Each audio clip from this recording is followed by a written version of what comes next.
예, 주님 안에서 존경하는 교회 일꾼된 형제님들 또 자매님들과 함께 시대적으로 중요한 주제를 발표하고 또 토의할 수 있는 기회를 주신 하나님께 감사를 드립니다. 제가 이제 맡은 시간이 2시간입니다. 그래서 아마 강의안을 보시면 굉장히 양이 많습니다.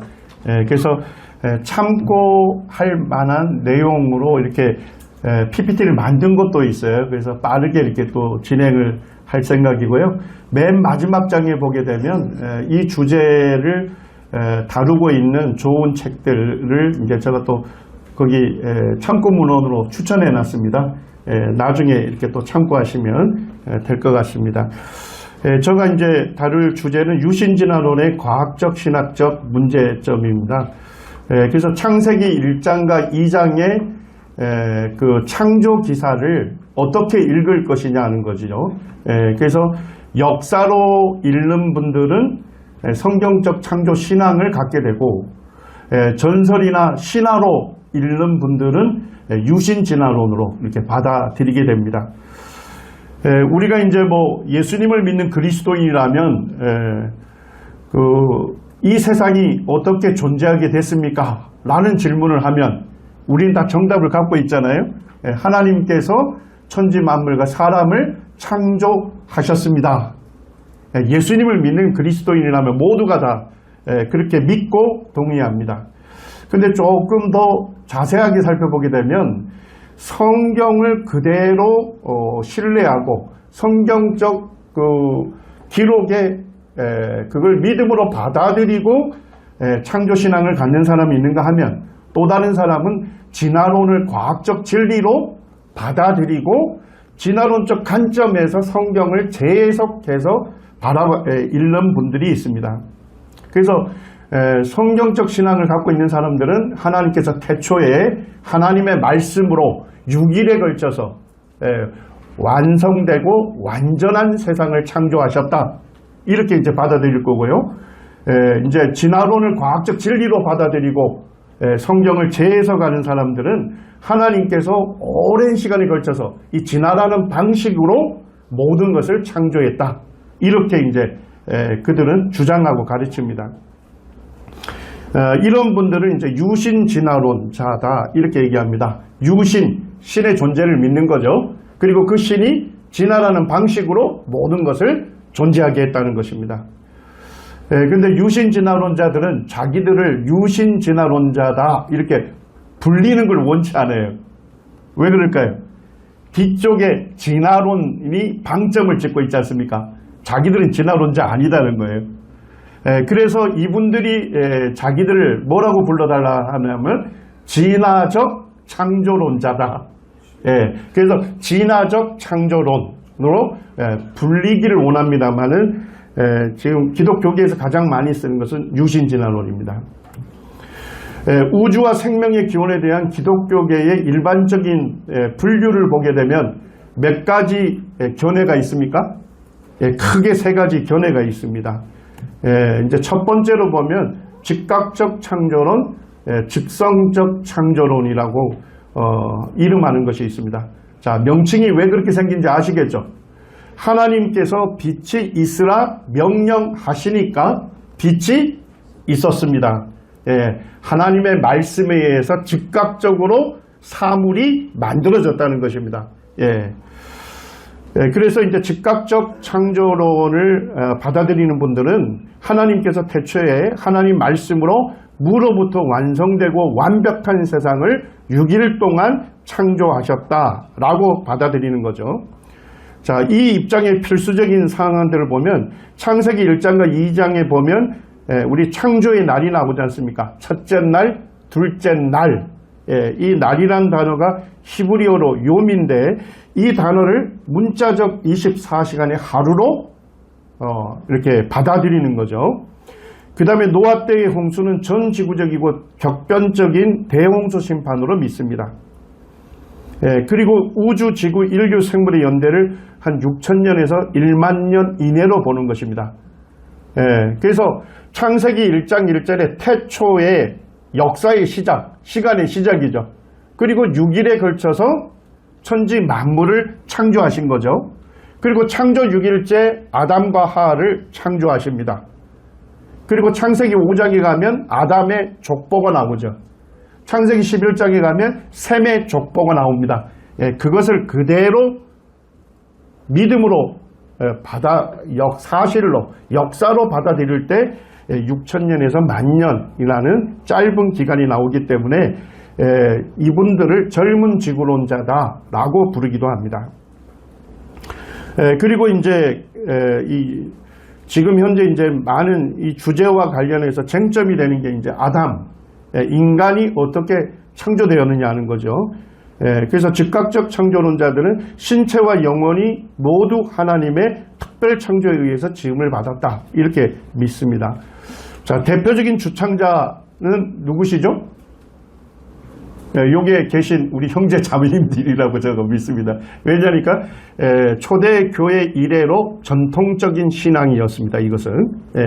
그리고 이제 진화론이 대두하면서 여기에 많은 이제 다양한 그런 이론들이 등장하게 됐습니다. 그래서 여기에 보면 헨리 모리스 미국 창조과학연구소를 설립한 분이시죠. 이분이 이제 이와 같은 유신 진화론에 대한 그런 성경적이고 과학적인 그런 변증, 그런 반론을 이렇게 현대적으로 시작하신 분이라 이렇게 생각합니다. 헨리 모리스는 우리 모임뿐이 아니시죠. 침례교 신자입니다. 그런데 우리 이제 보면 전도출판사에서 이분의 책 3권을 번역해서 냈습니다. 성경에는 해답이 있다. 그 다음에 창세기, 강의, 상하, 헨리 모리스가 집필한 책입니다.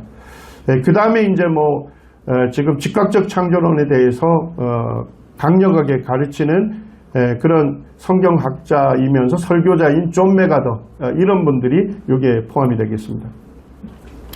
두 번째는 이제 점진적 창조론입니다. 생물학적 전지에서 보면 점진적 창조론자라 할 수 있습니다. 아주 하등한 것으로부터 그 다음에 고등한 것으로 이렇게 창조가 되었다고 이분들은 믿죠. 그 다음에 이제 지구 연대로 보게 되면 이분들은 빅뱅 이론을 수용하는 분들이기 때문에 오래된 지구론자라고 할 수가 있습니다. 그 다음에 이제 요즘 이제 우리나라에서도 문제가 됐던 다중격변설이라는 게 있습니다.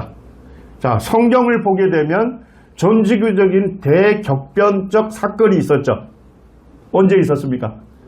노아 홍수를 얘기합니다. 전지구적인 대격변의 사건으로 우리는 그냥 성경 기록 자체를 읽어보면 그대로 받아들일 수 있습니다. 근데 이제 점진적 창조론자 중에 양승훈 교수라는 분이 있는데 이분은 다중격변설을 주장합니다. 그러니까 노아 시대 때 격변적 사건이 있었던 건 사실이라는 거죠.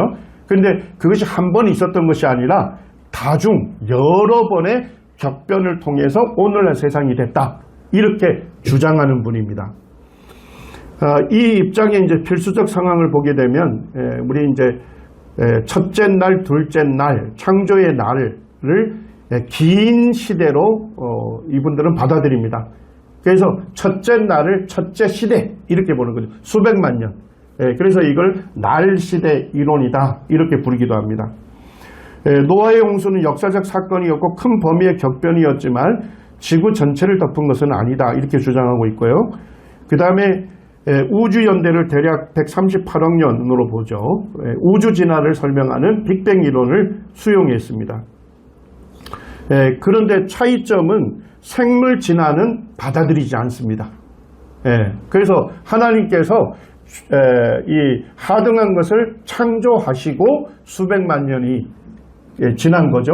그 다음에 좀 더 고등한 것을 창조하시고 수백만 년이 지났다. 이런 개념을 갖고 있습니다.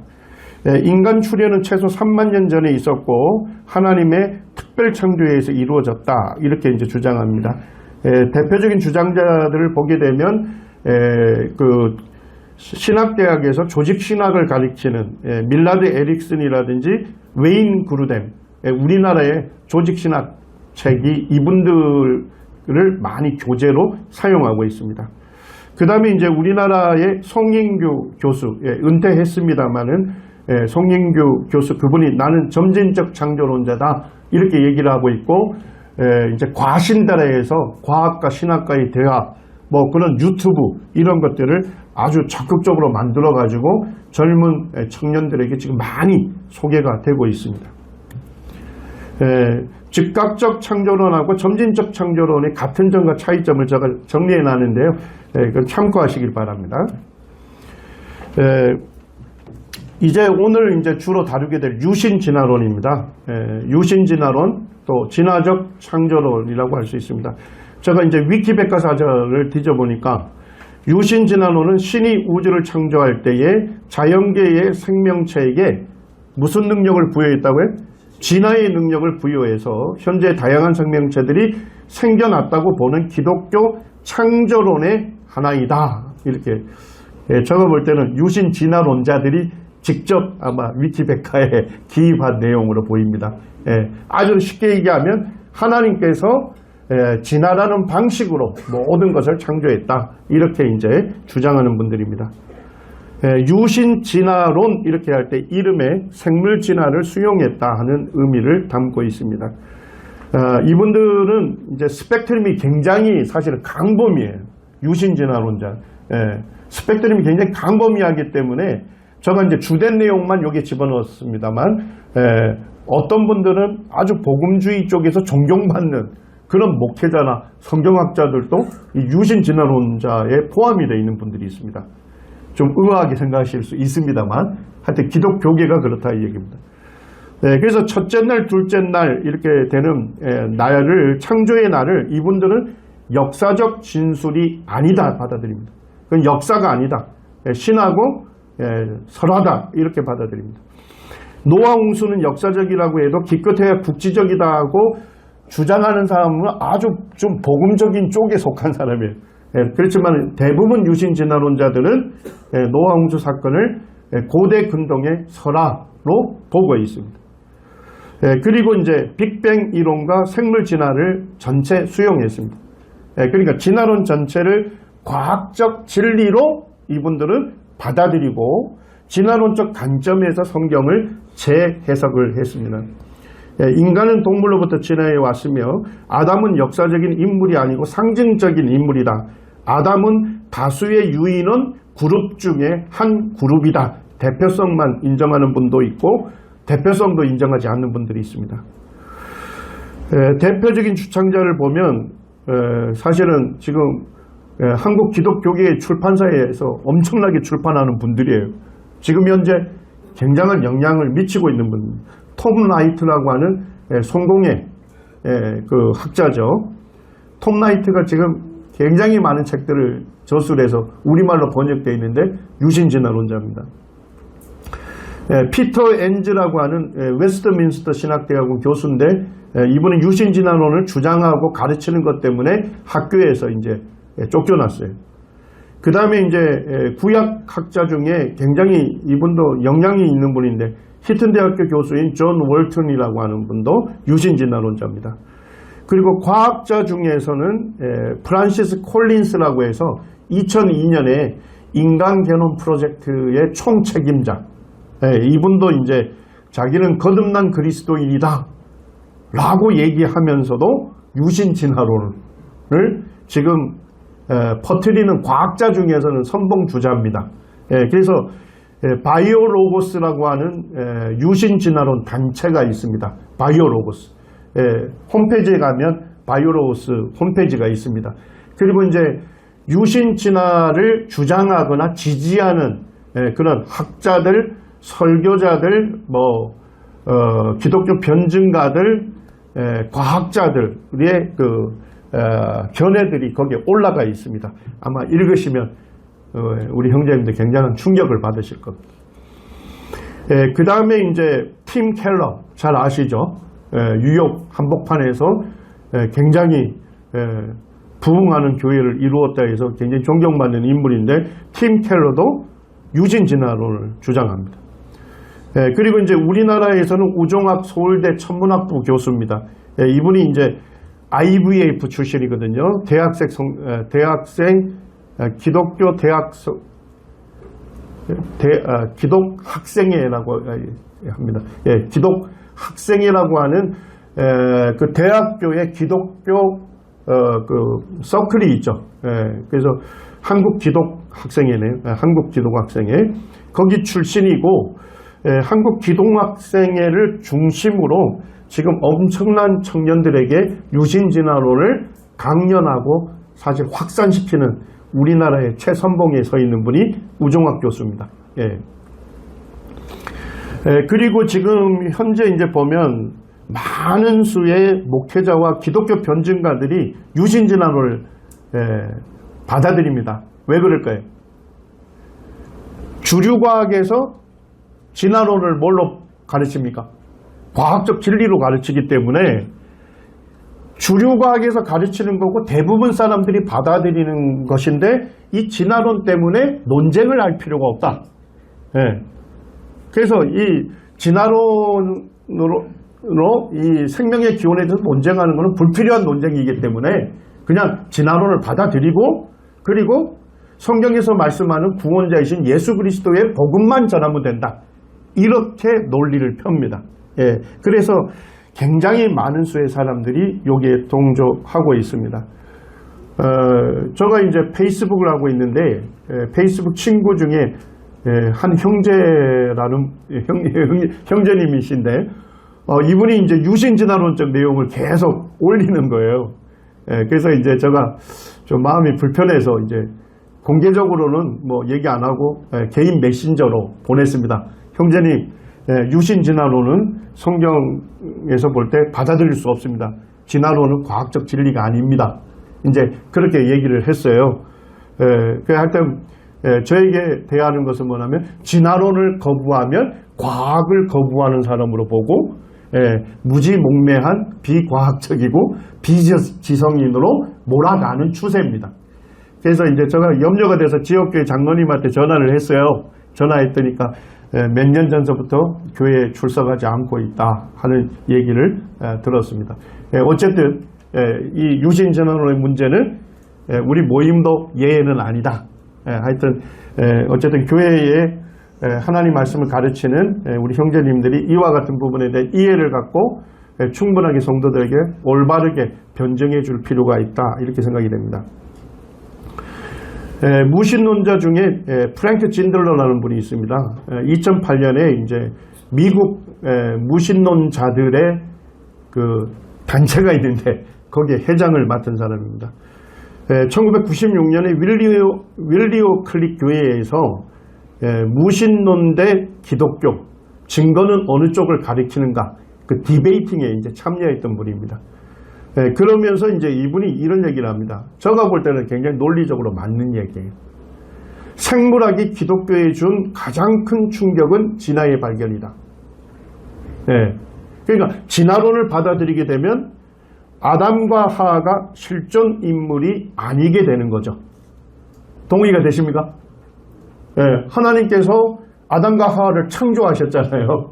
그런데 진화론을 받아들이면요, 동물이 이 진화의 방식을 통해서 좀 더 고등한 존재로 간 것이죠. 그러니까 아담과 하하가 역사적 실존 인물이 아니라면 원죄가 절대 있을 수 없겠죠. 원죄가 절대 있을 수 없으면, 실제가 아니라면 구원이 필요가 없겠죠. 구원이 필요가 없으면 구원자가 필요가 없겠죠. 그래서 이 진들러라는 무신론자는 뭐냐면, 예수님이 역사적 인물이냐 아니냐, 이건 논쟁의 초점이 아니다는 거예요. 진화론 받아들이면 예수님은 실업자다. 그리고 진화론은 기독교의 종말을 공하는 것이라고 생각한다. 진화론 받아들이면 자연스러운 결과는 성경 전체를 믿을 수가 없는 것이고, 구원자이신 예수님의 복음이 완전히 파괴가 되는 것입니다. 알리스터 맥가라우스라고 하는 옥스퍼드 대학교의 그 조직신학 교수가 있습니다. 이분도 유신진화론자분들이 사실 책을 많이 써요. 그리고 우리나라에 엄청나게 번역되어 있습니다. 저는 이 성경적 신앙을 갖고 있는 분들이 좀 책을 많이 썼으면 좋겠어요. 근데 지금 보면 유신진화론자들이 책을 많이 쓰다 보니까 결국 책은 오랜 기간 동안 많은 사람에게 영향을 미치는 것입니다. 이 알리스토 맥구라스 교수도 유신진화론을 받아들였어요. 그러다 보니까 이분은 이분의 저작물에서 이런 얘기를 합니다. 창세기 1장에서 3장의 내용을 역사적 사실로 인정할 수 없다, 이렇게 얘기를 합니다. 그리고 모든 생물이 각기 종류대로 창조되었음을 인정하지 않는다. 아담은 하나님의 형상도 아니고 최초의 인간도 아니고 최초의 범죄자도 아니다. 에덴 사건의 역사성을 인정하지 않는다. 죄의 결과로 인해서 인간에게 저주와 사망이 왔다는 것을 인정하지 않는다. 아담과 예수 그리스도의 병행구조를 실제로 받아들이지 않는다. 첫사람 아담의 범죄와 타락으로 인해서 모든 사람에게 심판이 임했지 않습니까? 그리고 마지막 아담이신 예수 그리스도가 오셔서 우리 죄를 담당하심으로 이 심판에서 우리를 구원해 내셨다 하는 이것을 받아들이지 않겠다는 것입니다. 우리는 이제 유신진화론 하면 무슨 문제라 생각합니까? 창조에 대한 견해다, 이렇게 생각합니다. 근데 이것은 복음 전체를 파괴하는 것입니다. 지금 이제 제가 소개하고 싶은 책이 유신진화론 비판이라는 책입니다. 좀 두껍죠? 한 1,500쪽 정도 되는 책입니다. 손님들이 집에 오실 때 좀 베개가 필요하면 목침용으로 쓰기에는 아주 좋습니다. 그래서 좀 낮게 베시는 분은 한 권, 좀 높게 베시는 분들은 2권을 사용하시면 좋습니다. 이 책은 25명의 성경학자와 기독교 철학자, 그 다음에 과학자들이 함께 공동으로 집필을 했습니다. 대표 이제 편집한 분이 J.P. 모랜드라고 하는 기독교 변증가입니다. 이분에게 왜 이 책을 당신이 쓰게 되느냐라는 이제 질문을 했을 때 인터뷰에서 이렇게 밝힙니다. 이 나이가 되니 예전과 달리 앞으로 내게 주어진 시간이 얼마 남지 않았다고 생각이 듭니다. 그래서 남은 시간을 더 의미 있게 쓰고 싶어집니다. 조지 바나 그룹, 미국의 기독교 설문기관입니다. 거기에서 연구한 바에 의하면 젊은 사람들이 교회를 떠나는 가장 큰 이유 6가지 중에 하나가 교회가 과학을 잘 모르고 과학에 어떻게 접근해야 하는지 가르치지 않아서라고 합니다. 성경이 옳다는 것과 유신진화론과 자연주의 진화론이 모두 신학적으로나 철학적으로나 과학적인 면에서 지적 설계에 비해 합리적으로 수준이 낮다는 그런 문헌들이 점점 많아지고 있습니다. 하지만 사람들은 이런 상황을 모릅니다. 그래서 이 책을 쓰게 됐다, 이렇게 밝히고 있습니다. 먼저 이제 유신진화론의 과학적 문제점을 좀 살펴보겠습니다. 진화론은 과학적 진리로 입증되었는가 하는 것입니다. 유신진화론자는요, 진화론은 과학적 진리로 증명이 됐다, 이렇게 얘기를 합니다. 먼저. 그렇기 때문에 이 과학적 진리로 입증이 된 진화론을 수용해야 한다. 그리고 이 진화론적 관점에서 성경을 재해석해야 한답니다. 그들이 얘기하는 건 재해석이지만 우리가 볼 때는 뭡니까? 성경을 변질시키고 왜곡시키는 거죠. 생명 기원에 대해서는 지금 학교 교육이나 대중매체는 진화론 단독 교육 현장입니다. 여기에도 보게 되면 재밌는 카툰이죠. 아이들이 월요일에서 금요일까지 학교 교육을 통해서 진화론은 과학적 진리다, 그러므로 성경은 거짓이다 하는 걸 배운다는 거죠. 토요일 날은 텔레비전이나 대중매체를 통해서 배우고, 그리고 이제 주일날 오면 뭐예요? 하나님께서 세상을 창조하셨다 라고 얘기하니까 어느 것이 이기겠습니까? 그래서 다음 세대 갈등과 어려움을 교회의 일꾼된 우리 형제님들이 충분하게 이해할 필요가 있고, 거기에 맞는 그런 변증이 필요하다는 것입니다. 이게 이제 고등학교 과학교과서를 집필한 책임자 되는 서울대 교수님이 만든 PPT입니다. 과학교사들을 모아놓고 이 과학교과서를 왜 이렇게 집필하게 됐는지 그걸 의도를 이제 소개하면서 이렇게 얘기합니다. 최초의 빅뱅이 있었다는 것이죠. 모든 물질과 에너지가 모여있는 작은 한 점에서 빅뱅, 대폭발이 있었고 그걸로 인해서 입자가 만들어졌고 또 중력과 같은 자연 법칙에 의해서 이 입자들이 뭉쳐서 은하와 지구로 진화가 됐다는 것입니다. 그리고 이제 지구가 열이 냉각이 되면서 물질에서 아미노산이나 단백질의 합성, DNA, RNA 최초의 생명체로 진화되는 화학 진화를 거쳤다. 그리고 단순하고 하등한 동물들이 이제 돌연변이와 자연선택이라고 하는 진화의 기전을 통해서 더 복잡하고 더 고등한 동물로 진화되었다는 생물 진화의 과정을 거쳤고 그 다음에 사람과 원숭이의 공통조상에서 점진적인 진화에서 오늘날 사람으로 진화됐다는 인류 진화를 가르칠 목적으로 과학교과서를 집필했다. 이렇게 이제 얘기를 합니다.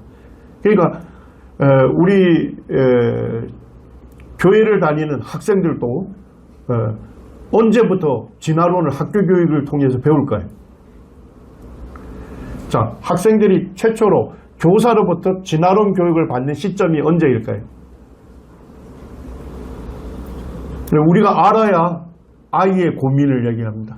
아이들은요, 절대 진화론을 교육받더라도 진화론 때문에 의심하고 자기 믿음을 의심하고 갈등할지라도 교회에서 절대 얘기 안 합니다. 왜요? 진화론 때문에 갈등해? 그럼 뭐예요? 믿음 없는 아이 취급 맞죠? 그리고 너네 아버지가 누구냐? 이렇게 묻게 되는 거죠. 그래서 부모의 신앙에 흠결을 줄까봐 아이들은 얘기 안 합니다. 그렇지만은 교회의 성경에 대한 가르침 전반을 책임지고 있는 형제님들은 언제쯤인지 그걸 알아야 되죠. 초등학교 4학년 때부터 과학 선생님으로부터 진화가 실제 일어난 사실이다 하고 배웁니다. 중학교 때 체계적으로 배우고 고등학교 때 들어가면 진화가 실제 일어났다는 과학적 증거들을 하나씩 배우면서 진화론에 접하게 될 뿐만 아니라 습득을 하게 되는 것이죠. 지금 현재 배우는 고등학교 1학년 과학 교과서입니다. 제가 이번 강좌를 준비하면서 찾아봤습니다.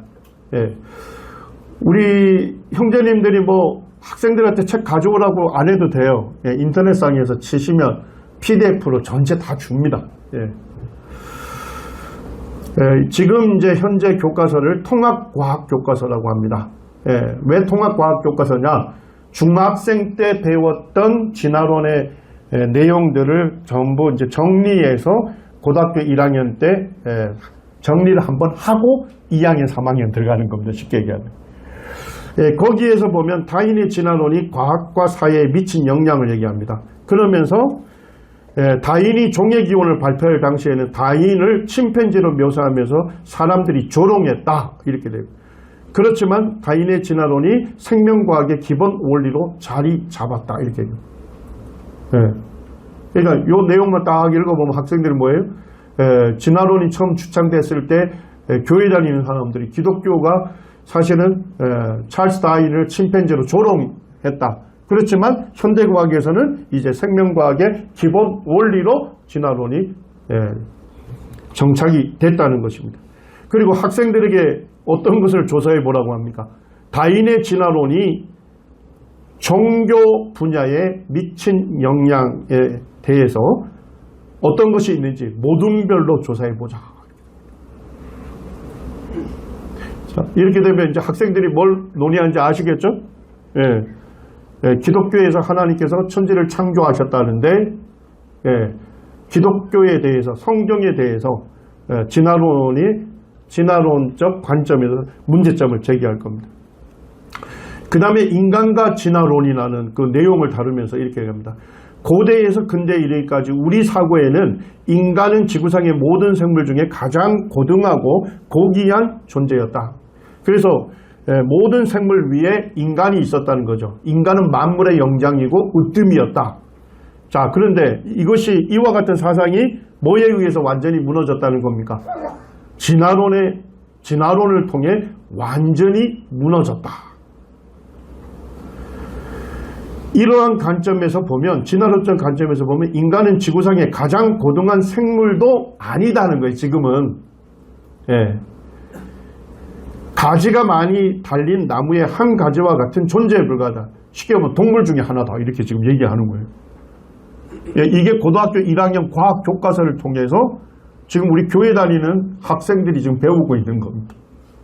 예, 충분히 이해하셔야 돼요. 예.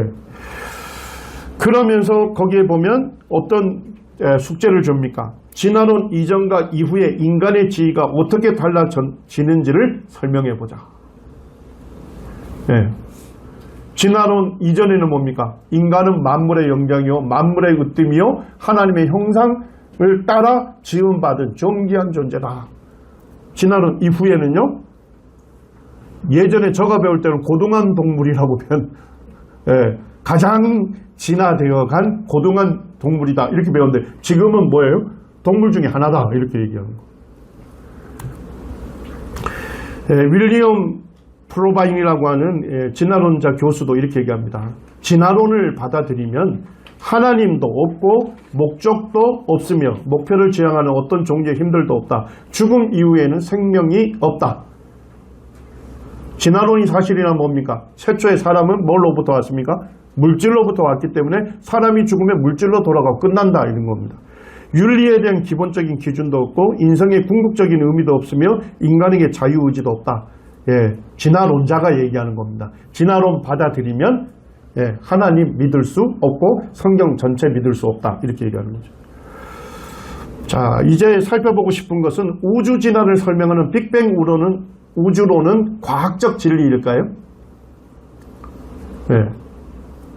지금 유신진화론자들이 자기들의 유신진화론을 얘기할 때 첫 번째 얘기하는 것이 빅뱅 우주론은 과학적 진리다.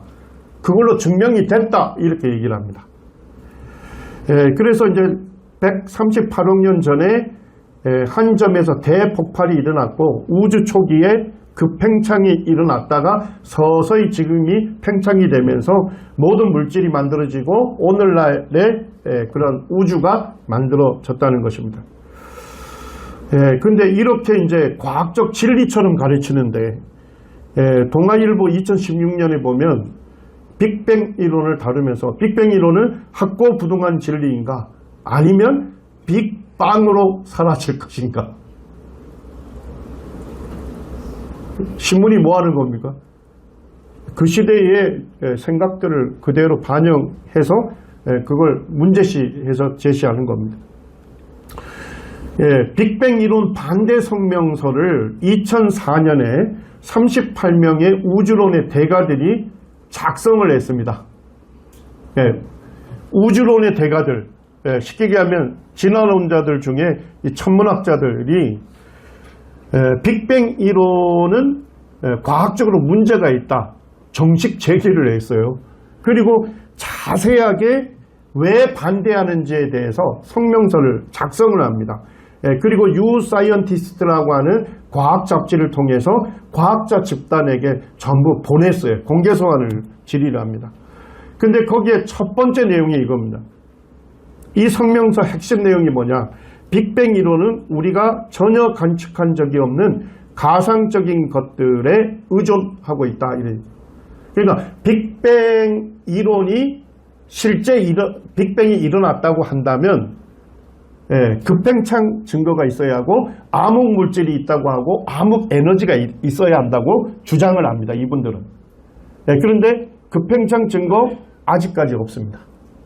2015년에 급팽창 증거를 찾았다고 대서특필을 했는데 과학자들이 다시 검토해 보니까 데이터를 잘못 해석했다.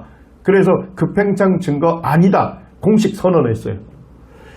암흑 물질이 있다고 가정하고 있습니다만 아직까지 암흑물질은 깜깜합니다. 찾지 못하고 있죠. 암흑에너지를 가정하고 있습니다만 암흑에너지를 찾지 못하고 있어요. 그런데 찾지 못할 뿐만 아니라 천체 관측에서 나오는 데이터는 이것을 오히려 설명하기 어려운 반대적인 데이터가 축적이 되고 있다는 것입니다. 이런 가상물질들이 존재하지 않는다면 천문학자들의 관측과 빅뱅 이론 예상은 치명적인 모순이 생긴다. 이것은 빅뱅 이론의 타당성에 심각한 의심을 품게 한다고 공식적으로 성명서를 냈습니다. 자, 이 성명서가 지금 인터넷에 올라가 있고 지금도 서명할 수 있어요. 자, 빅뱅 이론 반대 서명자가 몇 명입니까 지금? 저거 뒤져보니까 지금 현재 548명입니다. 예. 우리가 지금 대중매체를 통해서 또 유신 진화론자들을 통해서 소개받는 것은 빅뱅 이론은 모든 우주론자들이 다 동의하고 받아들이는 과학적 진리처럼 얘기합니다만 실제는 그렇지 않다는 것입니다. 우주론의 대가인 프린스턴 대학교의 폴 스트라인 하르트 교수도 이렇게 얘기합니다. 우리는 빅뱅이 우주의 시작인지 알지 못하며 이는 언제나 뭐였다고요? 가설이었을 뿐이다. 이는 단지 팽창하는 우주 시간을 거꾸로 돌렸을 때 아인슈타인의 이론에 따르면 하나의 점에서 시작되었을 거라는 가설에 불과하다. 우리는 그게 사실인지 모른다. 그리고 이제 연세대 천문학부의 이석영 교수도 학생들 강좌에서 빅뱅 우주론 강의를 하면서 이렇게 얘기합니다. 지금 이제 빅뱅 우주론자들, 진화론자들이 가정하고 있는 게 뭐냐면 인류가 알고 있는 물질은 전체 물질 중에 몇 %랍니까? 4%. 그리고 빅뱅 우주론자들이 가정하고 있는 게 암흑물질이 23%, 암흑에너지가 73%라고 합니다. 요게 사실이어야 빅뱅 우주론을 어느 정도 검증된 가설로 받아들일 수 있는 거예요. 자, 그런데 지금 현재 뭡니까? 암흑물질 깜깜하다 했죠. 암흑에너지 깜깜합니다. 그리고 나타나는 천체 관측 데이터는 사실 거꾸로 지금 설명하고 있는 것입니다. 그래서 이분이 이런 얘기를 합니다. 빅뱅 우주론이 옳다면 우리 우주는 4%의 아는 것과 96%의 모르는 것으로 이루어져 있다. 우리가 아는 것은 우리가 거의 대부분 모른다는 것이다. 그러면 우리는 아는 것인가 아니면 모르는 것인가? 결론은 뭐라는 거예요? 모른다 이 얘기입니다. 2017년에도 사이언티픽 아메리칸지에서 빅뱅이 폭발하다 하는 주제로 이제 실었는데 이 빅뱅 우주론에서는 우주 초기, 그러니까 대폭발이 있은 이후 우주 초기에 급팽창이 있었다고 가정을 하고 있습니다. 근데 지금 현재 나타나는 천체 관측 데이터는 급팽창 이론에 의심을 던지고 있고 우리가 새로운 대안들이 필요하다. 이런 것을 지금 이제 프린스턴 대학교의 교수들이나 또는 로비라고 하는 하버드 대학교의 천문학과 학과장 이런 분들이 논문을 써서 빅뱅 우주론에 정식적으로 문제 제기를 하고 있는 겁니다. 자, 이런 것들이 계속 축적이 돼 왔잖아요. 지난달입니다. 지난달. 지난달에 저는 굉장히 충격을 받았어요. 영국 왕립학회에서 지난달에 빅뱅 우주론에 대한 사실은 그 학회를 열었던 것입니다. 그때 이제 뭐 노벨상 수상자부터 해가지고 우주론의 대가들이 전부 다 모였습니다. 근데 거기에서 내린 결론이 뭐냐? 빅뱅 이론이 거센 도전을 받고 있다. 빅뱅 우주론은 설명하기 어려운 천체 관측 결과들을 쏙쏙 내놓고 있기 때문이다. 지금 이제 빅뱅 우주론을 이제 과학적으로는 뭐 람다 차가운 암흑물질 우주론 복잡합니다. 근데 이것이 이제 사실로 받아들이려면 아까 말씀드렸던 암흑물질, 암흑에너지를 가정해야 돼요. 그런데 아직 정체가 명확하지 않다. 분명히 얘기를 하고 있고 사르카르 옥스퍼드 대학교 교수는 이렇게 얘기합니다. 표준 우주론 모델, 빅뱅 우주론을 얘기하죠. 빅뱅 우주론에 대한 믿음이라 표현합니다. 믿음이 사람들에게 뭘로 취급되고 있어요? 종교로 취급되고 있는데 이론적 근거는 유효기간이 지난 것으로 보인다. 그러니까 우리 그냥 한 가지만 빅뱅 우주론이 뭐냐 복잡하게 모르더라 해도 빅뱅 우주론은 지금 이제 우주론자들에게 있어서 지금 폐기 수순을 밟고 있다는 것입니다. 지금 그거 하나만으로도 빅뱅 우주론을 과학적 진리로 받아들이는 것이 얼마나 어리석은 것인가 하는 것을 사실은 그 우주론자들이 진화론자들이 그렇게 얘기를 하고 있는 것입니다. 제가 이제 생각을 해보니까 이 무신론자 크라우스라고 하는 분도 무로부터 나온 우주 이렇게 얘기해요. 빅뱅 이론 얘기합니다. 그러면서 그 책이나 강연에서 이렇게 얘기합니다. 빅뱅 이론은 많은 데이터에 의해 너무도 확실히 검증되어 반론의 여지가 없다 이렇게 얘기합니다. 자, 이거 사실이에요? 거짓말이에요?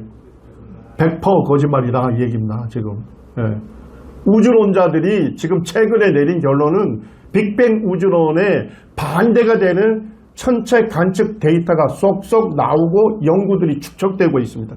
쉽게 얘기하면 빅뱅 이론은 뭐죠? 리콜 대상입니다. 어떤 분이 이렇게 얘기했는데 전적인 공감입니다. 자동차 회사 선전이 너무 지나쳐서 우리 자동차는 너무나도 안전합니다. 모든 것으로 실험으로 입증이 됐습니다. 이런 선전이 너무 지나쳐서 본사에서 리콜 명령이 내려져도 사람들이 믿지 않고 위험천만한 자동차를 계속 타고 다니는 것과 같아. 느낌이 오십니까? 전 느낌 확 오더라고요. 진화론은 자동차가 아니라 인간이 자신에 대한 오류 이론을 만들어 스스로를 자해하게 만든다는 게 더 심각한 문제라고 생각이 됩니다. 자, 생물 진화를 얘기하겠습니다. 생물 진화는 제가 많이 소개를 했고 사실은 이 시간에 소개를 안 해도 되는데 유튜브나 책에 많이 올려놨습니다. 2001년에 이 세계적인 과학자 100명이 여기 깨알같이 써놓은 건 사람 이름이에요. 과학자 이름. 첫 번째 있는 분이 헨리 셰퍼라고 해서 노벨상 후보로 3번이나 고른데 저명한 과학자부터 시작해서 100명이 자기 이름을 거다 새겨놓은 거예요. 자, 그리고 성명서를 냈습니다. 자, 성명서 제목이 뭡니까? 진화론에 대한 과학적 반대. 그러니까 세계적인 과학자들이 볼 때도 진화론은 과학적으로 문제가 있다라고 정식으로 성명서를 채택해서 발표를 낸 거예요. 그리고 지금 인터넷상에 가게 되면 이 성명서에 서명할 수 있어요. 자, 서명을 하려면 첫째 이름을 밝혀야 합니다. 두 번째 자기가 어느 대학 교수인지를 밝혀야 합니다. 세 번째는 자기가 소속된 과학단체나 학회를 밝혀야 돼요. 자, 뭐를 밝히고 서명하는 겁니까? 자기 신상을 완전히 밝히고 진화론은 과학적으로 문제가 있다라고 서명을 했는데 지금 현재 보니까 서명한 과학자가 몇 명 이상입니까? 1000명 이상이라는 겁니다. 그리고 아무나 서명을 못합니다. 아무나 서명 못해요. 서명할 수 있는 자격 조건을 엄격하게 제한시켜 놨습니다. 진화론을 과학적으로 반대하는 서명자들은 자연과학 분야에 반드시 뭘 소지하고 있어야 합니까? 박사학위를 소지해야 한다. 그러니까 엄격하게 과학적 연구 방법론을 숙지하고 훈련받은 사람에 한해서만 진화론이 과학적으로 문제가 있다는 이 성명서에 서명할 수 있다는 것입니다.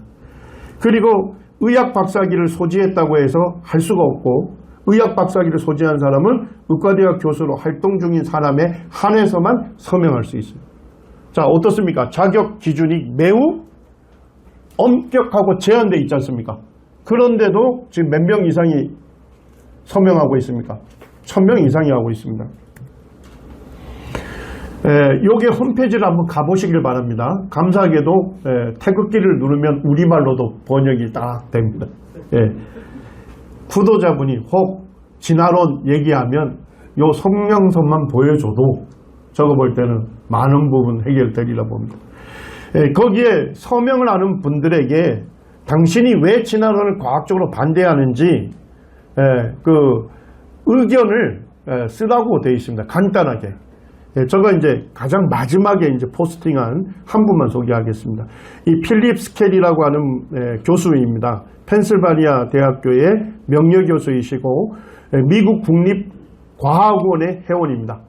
이 미국 국립과학원은 아무나 들어가는 게 아니에요. 회원이 되려면 최고의 과학자로 그렇게 검증을 거친 사람입니다. 그런데 이분이 왜 나는 여기 성명서에 서명을 한지를 밝힙니다. 과학 논문들은 이제 진화론에 대한 많은 과학적 문제와 비판을 기록하고 있으며 이에 대해서 누구도 알아야 한다고요? 학생들도 알아야 한다. 그러면서 그 이후의 내용은 더 충격적이지 않습니까? 다양한 분야의 과학자들에게는 이미 잘 알려져 있다는 겁니다. 진화론이 과학적으로 문제가 있다. 비판에 지금 직면하고 있다는 건 다 알려져 있는데 누가 모르는 거예요? 학생들이 모르는 거예요. 그래서 용기 내서 서명한다. 이렇게 되어 있습니다. 제가 이제 알고 있는 친구라고 할 수 있는데 이분은 이제 거듭난 그리스도인이고 나사에서 이제 선임연구원까지 지냈고 지금 미국 대학의 교수입니다. 그런데 이분이 그 성경적 창조 신앙을 그대로 받아들일 뿐만 아니라 그걸 과학적으로 변증하고 있어요. 하고 있는데 자기 실명을 못 쓰고 있어요. 실명. 가명으로 활동을 하고 있어요. 얼굴도 안 내밀고. 그래서 제가 얘기를 했죠. 아니 당신은 종신 교수인데 왜 가감하게 얼굴 안 내밀고 이름 안 밝히냐. 종신 교수라는 거는 논문 한 편도 안 써도 교수직이 보장이 되는 겁니다.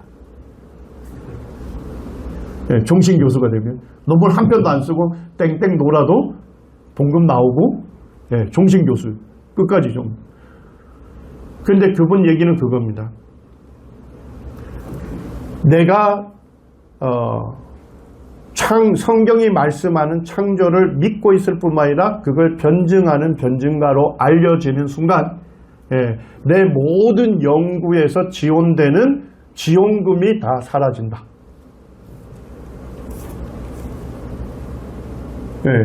오늘날 과학계는 철저한 검증을 합니다. 진화론을 안 받아들여? 진화론은 안 받아들이면 과학을 포기한 사람으로 인정하고 비과학적이고 비지성인이고 비연구자로 취급을 합니다. 그러니까 뭐예요? 여기에 서명을 딱 하면 서명하는 순간 어떻게 됩니까? 교수직은 종신 교수니까 유지되죠. 그렇지만 뭐예요? 모든 연구에서 손을 띄어야 합니다. 프로젝트 하려면 어마어마한 재정이 필요하거든요. 그 재정을 지원을 안 하는 겁니다. 자, 그러면 여기에 1000명 이상이나 되는 세계적인 과학자 누가 서명을 했을까요? 주님 나라에 가기 매우 가까운 분들만 세계적인 과학자였고 그리고 명예교수로 있고 종신교수로 있고 더 이상 지금 현재 과학적인 프로젝트를 진행하지 않고 있는 연로한 과학자들만 이름을 올리고 있는 겁니다. 우리가 살고 있는 지금 이 과학계의 영적인 상황을 이해하셔야 돼요.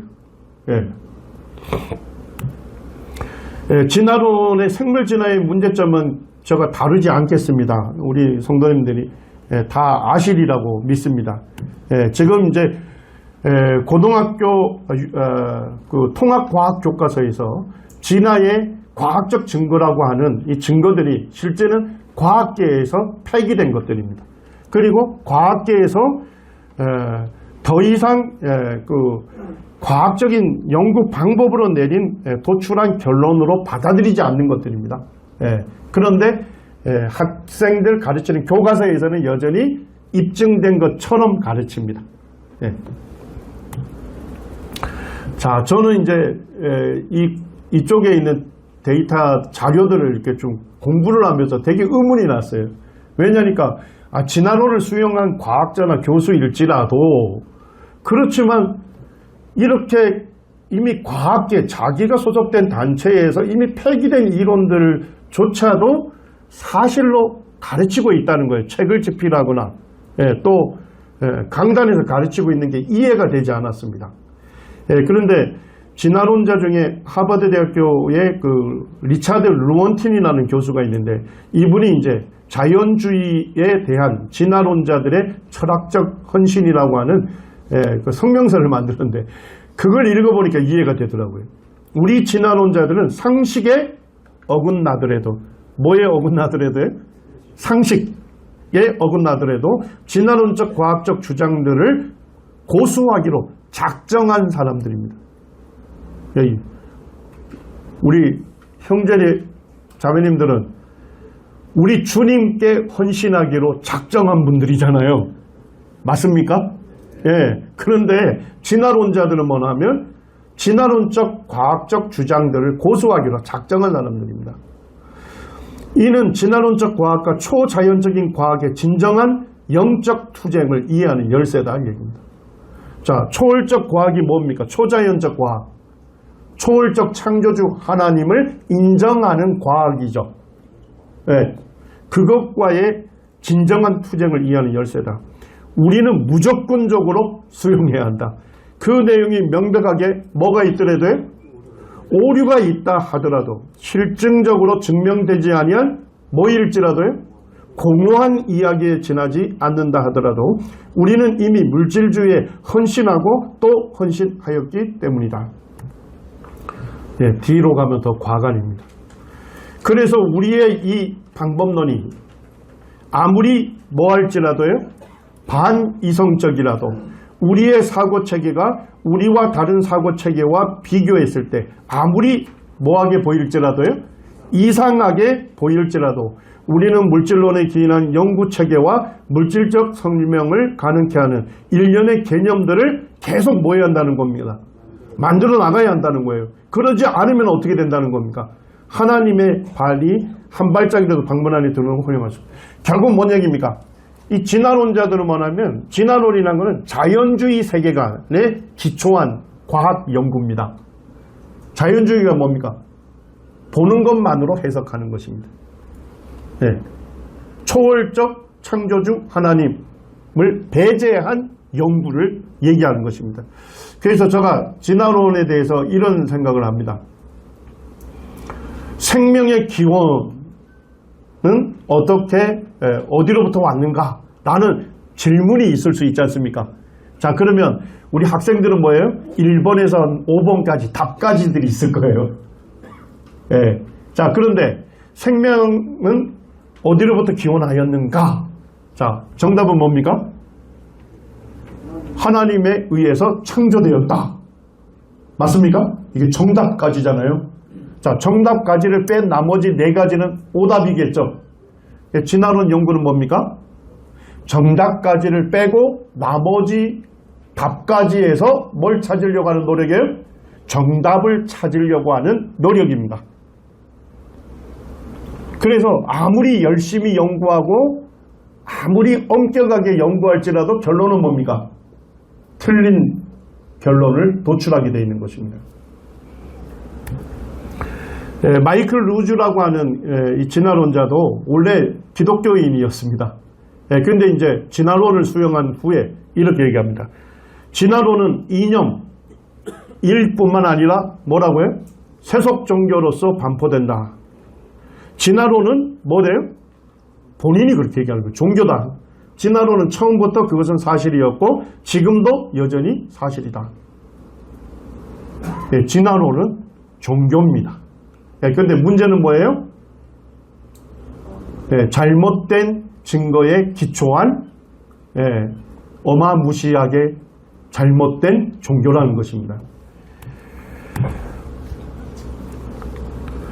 성경과 현대과학의 관계만 짚고 이제 마치겠습니다. 우리 형제님들이 잘 알다시피 디모데후서 3장 16절 말씀대로 모든 성경은 하나님의 감동으로 된 것이죠. 베드로서 1장 20절과 21절에 성경의 모든 예언은 하나님께 받아 말한 것입니다. 성경 전체가 영감된 기록으로 우리는 믿고 있습니다. 베드로후서 3장 15절과 16절에도 보면 사도 베드로도 형제 바울이 쓴 모든 편지를 뭘로 인정하고 있습니까? 성경으로 인정하고 있습니다. 우리 주님께서도 구약 성경의 권위를 인정하셨죠. 마태복음 5장 18절에 보니까 율법의 1.1획, 구약 성경의 1.1획도 결코 없어지지 아니하고 다 이룰 것을 말씀하셨고, 요한복음 10장 35절에서도 구약 성경은 폐하지 못한다고 예수님께서 선언하셨습니다. 성경을 하나님 말씀으로 받아들이는 것은 그리스도인의 신앙과 삶의 절대적인 것이죠. 자, 그런데 성경과 현대과학의 관계를 한번 생각해 보시죠. 성경은 하나님 말씀이고 하나님은 신실하신 분이십니다. 그러므로 우리는 성경이 말씀하는 것을 안전하게 믿을 수 있는 거죠. 자, 성경은 뭡니까? 무오하죠? 맞습니까? 오류가 없습니다. 반면에 현대과학의 주장들은 인간의 노력이기 때문에 뭐 할 가능성이 있습니까? 오류의 소지가 있습니다. 그래서 과학책은 뭐가 있습니까? 개정판이 계속 있는 거예요. 1판, 2판, 3판, 4판. 과학적 연구가 더 밝혀지고 더 많은 것들을 이해하면서 계속 개정을 하는 것입니다. 올바른 과학을 경시해서는 안 됩니다. 제가 볼 때는 올바른 과학은 뭐냐? 하나님께서 지으신 세상을 연구하면서 창조 설계의 비밀을 밝혀내는 과학, 이게 올바른 과학이라고 생각합니다. 그럼에도 불구하고 과학은 인간의 노력이고 오류의 소지가 있음을 우리는 인정해야 하는 것이죠. 자, 성경은 무오하지 않습니까? 성경과 과학이 충돌하는 것처럼 보일 때는 어디에 우선권을 둬야 합니까? 성경입니까? 과학입니까? 성경이라는 것입니다. 하나님께서는 하나님의 권위를 거부하고 다른 권위들을 최고의 위치에 두는 세상과 타협하지 말라고 우리에게 말씀하셨습니다. 존 맥아더도 그의 책에서 이렇게 얘기합니다. 미국에 104개의 기독교 대학이 있답니다. 그런데 104개 중에 몇 개 대학만 창세기의 기사를 역사적 사실로 받아들인다는 겁니까? 5개 대학만 받아들이고 있다. 우리나라도 예일까요? 연세대학교, 계명대학교, 선교사들이 다 세운 대학교입니다만, 거기에서 연구되는 것들은 전부 다 유신 진화론입니다.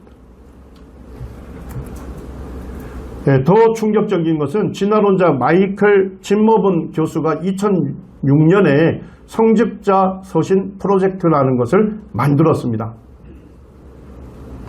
거기에 보면 이렇게 얘기합니다. 여러 다른 교파에 속하는 기독교 목회자인 우리는 성경의 영원한 진리와 현대과학의 발견들이 편안하게 공존할 수 있다고 믿는다. 우리는 진화론이 뭘 견디었다고요?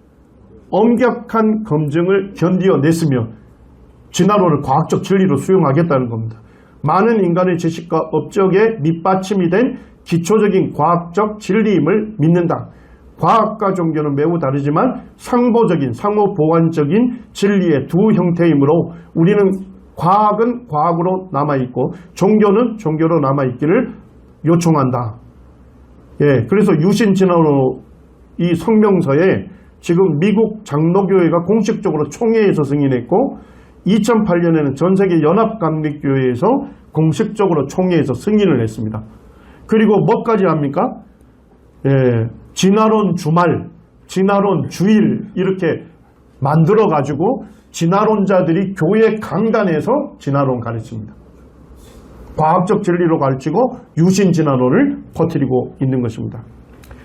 지금까지 지금 유신 진화론의 과학적 문제점을 살펴봤습니다.